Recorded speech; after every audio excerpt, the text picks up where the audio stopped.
What's going on, everybody? Welcome to the Patreon Masterclass. Today we're going to be talking about chord tone chromaticism, what it is, how to use it, and some examples to use over the four main chord qualities.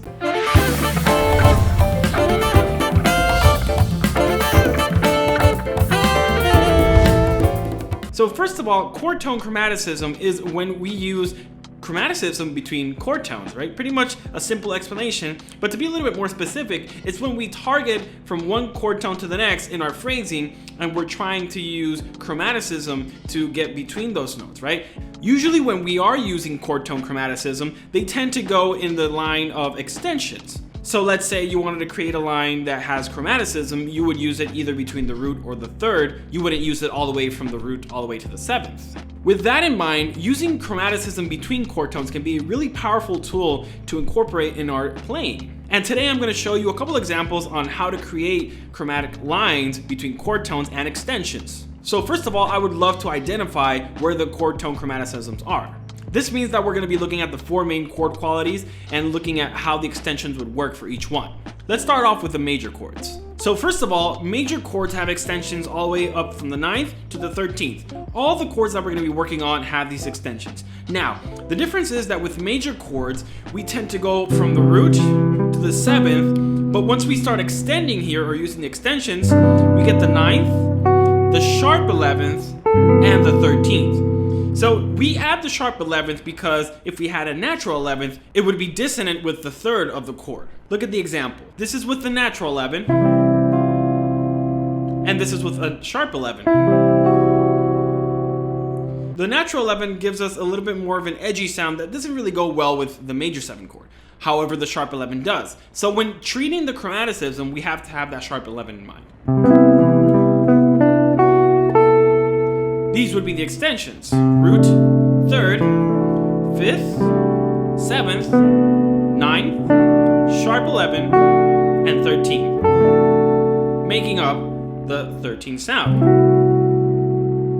Now let's talk about some of the chromaticism in these examples. The first chromaticism we would have is between the root and the third. The second chromaticism happens between the third and the 5th. The next chromaticism is between the 5th and the 7th. The following chromaticism would be with the next interval, the 7th and the 9th. After that, we would go from the 9th to the 11th. And from here, we would go from the sharp 11th to the 13th. So we would have the root, third, 5th, 7th, 9th,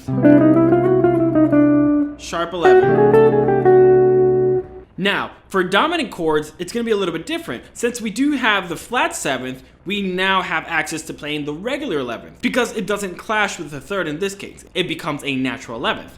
In this case, we would start on root, C, then go from the 3rd, 5th, flat 7, 9th, natural 11, and 13, getting the 13th sound. Now that we know what the extensions are, let's try to connect them chromatically. The first chromaticism would be between the root and the third. The second chromaticism would be between the third and the 5th. The third chromaticism would be between the 5th and the flat 7th. The fourth chromaticism would be between the flat 7th and the 9th. The next chromaticism would be between the 9th and the 11th. And the final chromaticism would be between the 11th and the 13th. Now when put all together, we have these chromaticism from the root, third, 5th, 7th, 9th, and 11th, all the way up to the 13th. Now, over minor chord, we use the following extensions, right? We have the root, the minor third, the 5th, the flat 7th, the 9th, the natural 11th, and if we want a Dorian sound, we would use the 13th, the major 13th. Now that we know what the extensions are, let's try to identify the chromaticism between them. The first chromaticism would be between the root and the flat third. The second chromaticism would be between the flat third and the fifth. The third chromaticism would be between the fifth and the seventh. The next chromaticism would be between the seventh and the ninth. The next chromaticism would be between the ninth and the 11th. And the final chromaticism would be between the 11th and the 13th, the natural 13th. Now, all together, we would be doing the following: from the root, the third, the fifth, the seventh, the ninth, and the 11th, to get the whole sound of C minor 13.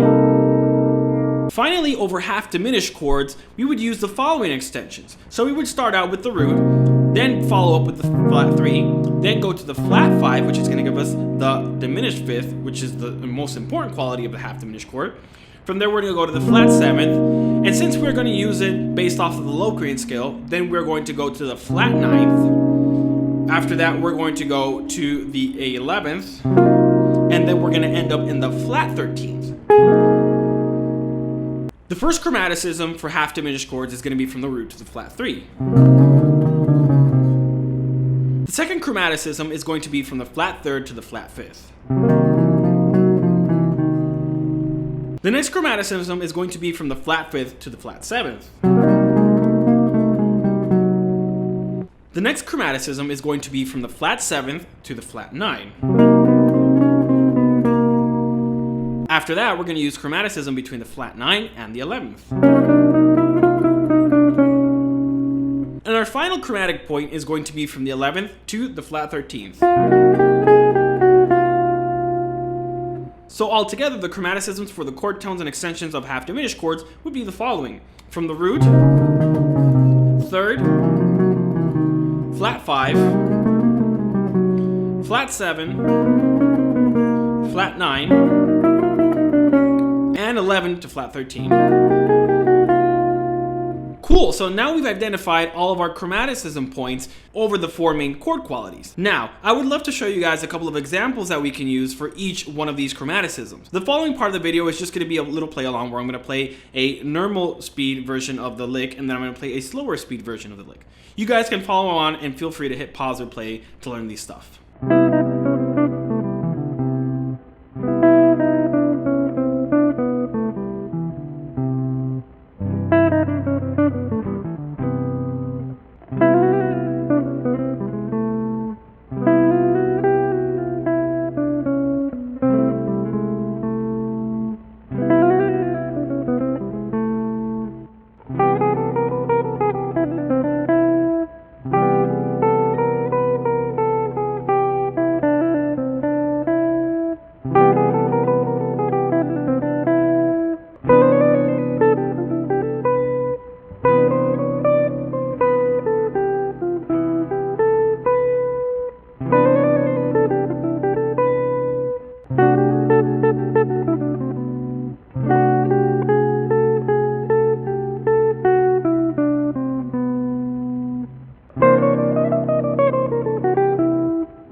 All right, everybody. Well, that's going to be all for today's lesson. I appreciate you guys tuning in and learning today. If you do have any questions, be sure to hit me up on the Patreon. I'll be more than glad to help you guys out. I'll see you guys next time, and enjoy your week.